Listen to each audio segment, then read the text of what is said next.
Screw you, man. Son of a...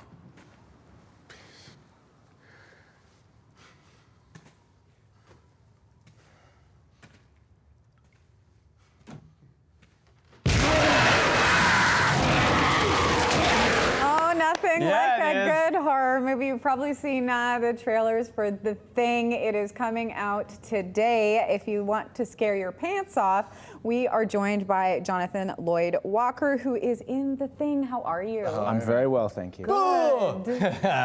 do you like this genre? Do you like horror film? I mean, would you watch scary movies? Is this a thing for you? Yeah, I'm a huge fan of them. I've been lucky enough to do a number of them and work with some really great people in the genre, like George Romero.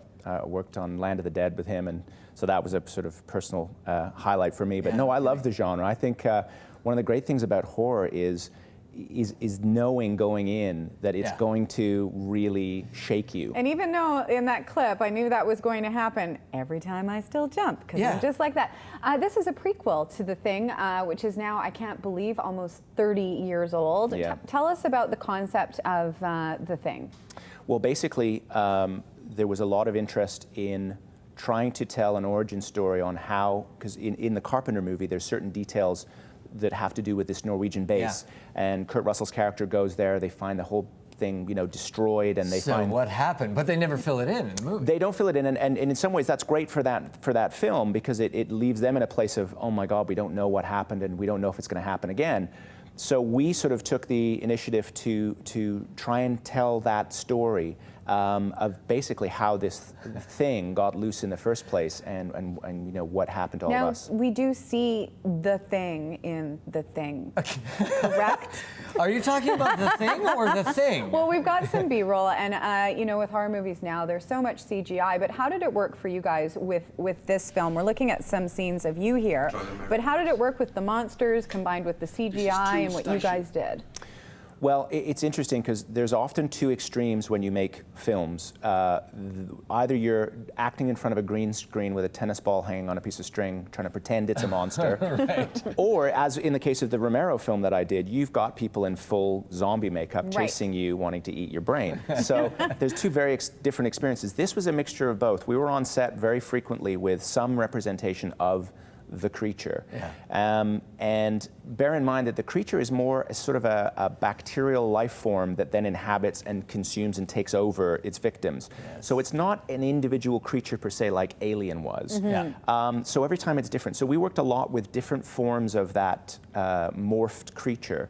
And then in cases they augmented afterwards with CGI. Sometimes in the process of morphing as well, taking over a body, doing all these other things. There are some very... There's some combos is what I'm getting to. It's there's not some just combos, but there's one moment in particular. There's this great cast of Norwegian actors that they brought over to play many of the Norwegian roles.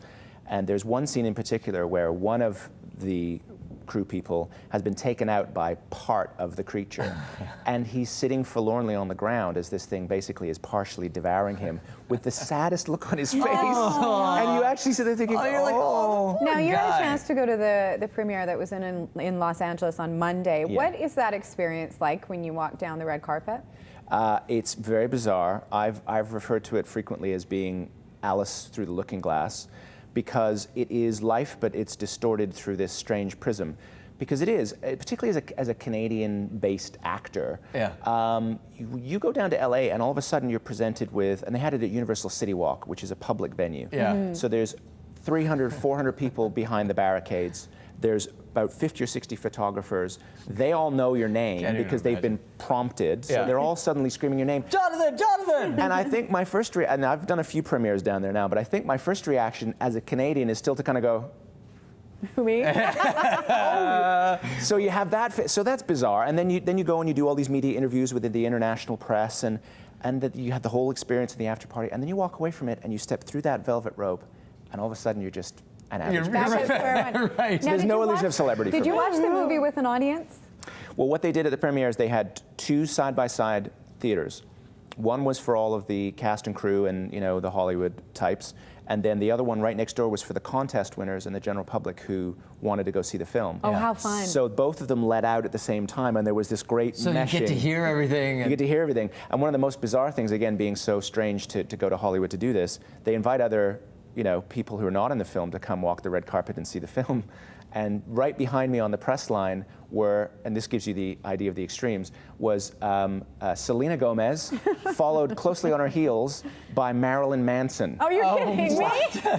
What film would you ever get those two people? Those are the strangest brackets I've ever heard. But it's, I mean, it's the beauty, I think, of this film and this idea that you guys have carried on is, first of all, it's for a new generation.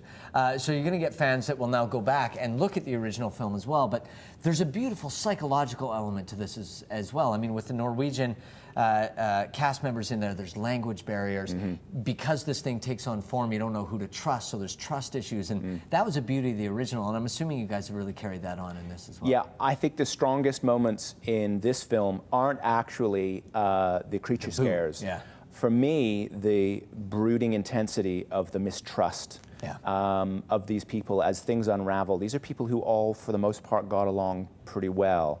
And then when things go wrong and you don't know who to trust anymore. And I think thematically, it's like in relationships when those people that you love suddenly turn into somebody that you can't trust anymore, how violated you feel by that and how alone you feel. And then they try and devour you. Yes! Which is really bad.